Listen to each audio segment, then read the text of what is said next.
I'm about to reveal a secret that I kept for years.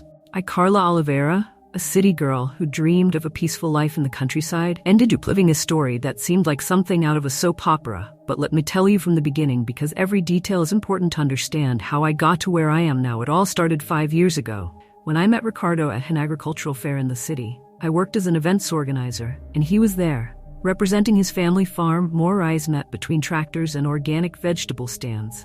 And it was as if the world stopped for a moment. Ricardo was tall with broad shoulders and with a smile that lit his entire face. I approached his stall with the excuse of trying some of his products, and we ended up talking for hours. We quickly fell in love. Ricardo was different from any man I had been before. He had a passion for the land and a way of seeing life that completely captivated me. After 6 months of dating, he proposed to me under a starry sky on his farm. I didn't hesitate for a second to say yes. We got married in a ceremony, intimate, in the village chapel close to the farm. I was radiant in my white dress, surrounded by wildflowers, and with the love of my life by my side. I remember the look of pride in the eyes of Antonio, Ricardo's father, when he gave us his birth. At that moment, I felt that I had found not only my own, but also a new family. The first months on the farm were like a sun neon through rural life, through the sunrises over the fields of fresh land after the rain. Ricardo taught me how to ride a horse, milk cows, and even drive the tractor. I helped as much as I could, learning the family business and trying to fit into this new life. Antonio, my father-in-law, was of great help in my adaptation. He was a man in his 50s, widowed for some time, with a wisdom that only years of working the land you can give. He taught me the secrets of his garden, how to predict the weather by looking at the sky, and 1,000 stories about the farm and his family. We spent talking while we worked together, and little by little he became a friend and confidant. However, as time went by, I started to notice changes in Ricardo. The long working hours on the farm left him exhausted, and we spent less and less time together. Our conversations were limited to practical matters about the farm, and romantic nights under the stars became scarce. I tried to talk to him about my feelings, but he always had an excuse: the harvest, the animals, the bills to pay. I felt more and more alone and abandoned. I felt the lack of the connection we had at the beginning, that spark that made me drop everything for him. I started to seek comfort in my conversations with Antonio. He always had time to listen to me, to offer a kind word or wise advice. I don't know exactly when my feelings for Antonio started to change. Maybe it was that afternoon when he found me crying in the barn and hugged me, offering the comfort I so needed. Or maybe it was during those nights when Ricardo arrived late and we had dinner together, sharing laughs and memories. What I know is that little by little, I started to see Antonio with different eyes. I felt guilty about these thoughts, but I couldn't avoid them. Antonio was attentive, affectionate, and made me feel valued. I compared his treatment with Ricardo's growing indifference, and my heart was increasingly divided. One night, after a particularly strong argument with Ricardo about his lack of attention, I went out for a walk and cleared my mind. My steps took me to the old hall on the edge of the property where I used to got to think to myself, my surprise. Antonio was there contemplating the stars. He sat next to him, insolence, letting the tears run down my face without saying a word. Antonio wrapped his arm around me, offering the comfort that me so much needed. To look up and our eyes met. I don't know who made the first move, but suddenly we were kissing under the moonlight. It was a kiss full of contradictory emotions: passion, guilt, desire, and fear. When we separated, we knew we had crossed a line that we shouldn't have crossed paths. We looked at each other in silence, aware of the gravity of what had just happened. "This is wrong," Carla whispered. "Antonio," your voice was shaking. "You are my son's wife." "I know," I replied, feeling the tears welling up again. "But I can't deny what I feel." That night marked me, the beginning of a clandestine relationship that would last months. We met in secret, stealing moments behind Ricardo's back. The guilt was eating me up inside, but at the same time, the moments with Antonio were the only ones in which I felt truly alive. Ricardo continued to be absorbed in his work, apparently oblivious to what was happening under his own roof. Or at least that's what we thought. The truth is that guilt made us careless, and rumors began to circulate among the farm workers. It was João, one of the oldest employees at the farm, who finally decided to talk to Ricardo. I remember that day as if it were yesterday. I was in the kitchen preparing dinner when I heard the sound of a car arriving at high speed. Ricardo entered like a hurricane, with his face upset and his eyes bloodshot. "It's true," he screamed, grabbing me by the shoulders. "It's true what João is saying." I couldn't respond. The words stuck in my throat as I watched the world we had built crumble before my eyes. My silence was all the confirmation Ricardo needed. What followed was an explosion of screams, crying, and recriminations. I entered the kitchen, attracted by the commotion, and the situation got worse. Father and son faced each other saying things that could never be taken back. I stood there paralyzed, watching how I destroyed not only my marriage, but also the relationship between a father and his son that night. Ricardo packed his bags and left the farm. He didn't say where he was going. He just couldn't stay under the same roof as us. I heard him leave with a broken heart, knowing that I was responsible for his pain. The following days were a whirlwind of emotions. Antonio and I tried to continue our relationship, but the weight of what we hadn't was too great. Every corner of the farm reminded me of Ricardo. Every look from the workers was full of judgment. I felt trapped in a mare from which I couldn't wake up. Finally, after weeks of agony, the divorce papers arrived. Ricardo, I had sent them by mail, without even bothering to come in person. I signed with trembling hands, so aware that I was putting an end to what had once been the dream of my life. The guilt and shame consumed me. I could not look at Antonio without thinking in the damage we had caused our relationship that had once been and now felt like a prison. I realized that, despite my feelings for him, ours had been a mistake from the start. One morning, I made the most difficult decision of my life. I told Antonio that I was leaving because I couldn't stay on the farm. He tried to convince me to stay, saying that we could get through this together, but I knew it was impossible. I needed to get away from everything. I found myself, again, with a broken heart and a suitcase full of regrets. I left behind the farm that had been my home for the last few years. I did. And have a plan, just knew I needed to escape, find a place where I could breathe without feeling the weight of my mistakes on my shoulders for the next year. It traveled aimlessly. I worked in hostels, sing cafes, anywhere I could allowed me to earn enough to keep moving. Each new age, each new face was an opportunity to forgive even for a moment the damage I had caused, but the past has a way of catching up with us. No matter how far I would try to run away, in every relationship that it tried forming, each connection that it tried to establish the ghost of what I had done to end her with the man's. Oh my, how find forgiveness. It was then that I decided to return to my hometown, São Paulo, the place where I had grown up, where my parents still lived, where the roots of my identity were deeply embedded. I arrived one autumn afternoon with the leaves falling around me's a reminder of the passage of time and the changes that had occurred in my life. My parents greeted me with a mixture of relief and concern. They knew part of what had happened, but not all of it. I told my story without leaving anything out, letting the tears flow freely as I confessed my mistakes. To my surprise, they didn't judge me. They hugged me. They offered me their unconditional love and said they were proud that I had found the courage to face my past. Little by little, I started to rebuild my life in the city, and I got a job in the small bookstore in the neighborhood. A peaceful place where I could immerse myself in other people's stories and at the same time reflect on my own. Books became my companions, my teachers. Through them, I began to better understand my actions, my motivations, and the complexities of the human heart. It was not easy. There were days when the weight of my memories crushed me, when guilt threatened to drown me. But there were also moments of clarity, of understanding. I began to see that, although my actions had been wrong, my feelings had been real. I had looked for love and connection in the wrong places, but that search in itself did not make me a bad person. Over time, I dared to form new friendships in the city. At first, I feared that my past would haunt me, that rumors of what I had done reached that far, but I found that people were more interested in who I was now than who I had been.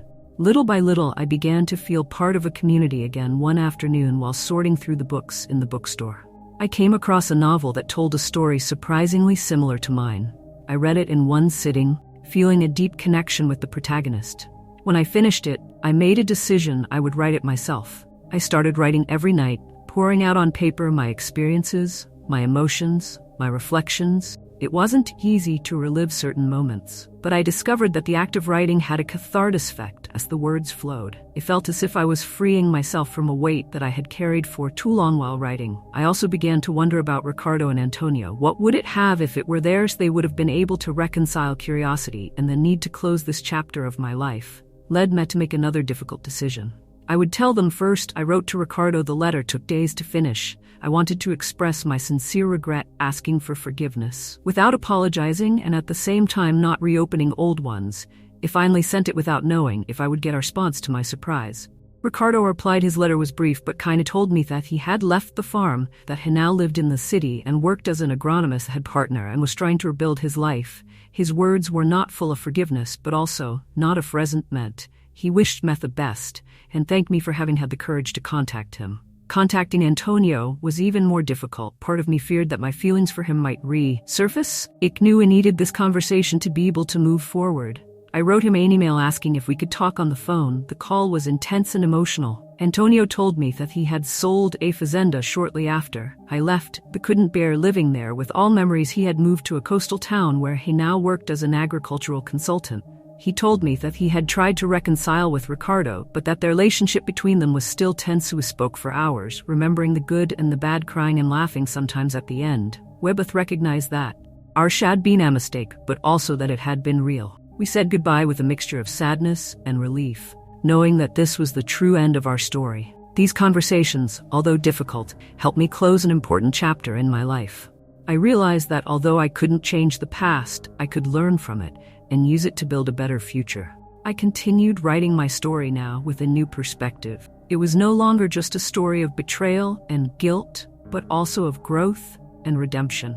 As I felt things who was creating something more than a simple book, I was creating a testimony of my personal journey, a guide for others who might find themselves in similar situations. One day, while walking through Ibirapuera Park, I met Marina, an old school friend. We caught up, and when I told her I was writing a book, she agreed. She showed genuine interest. She works as an editor in a place and encouraged me to send my manuscript. When it was ready, months of hard work spent rewriting and revising. Each word was carefully chosen. Each scene was meticulously constructed. Finally, with my heart in my throat, I sent the manuscript to Marina.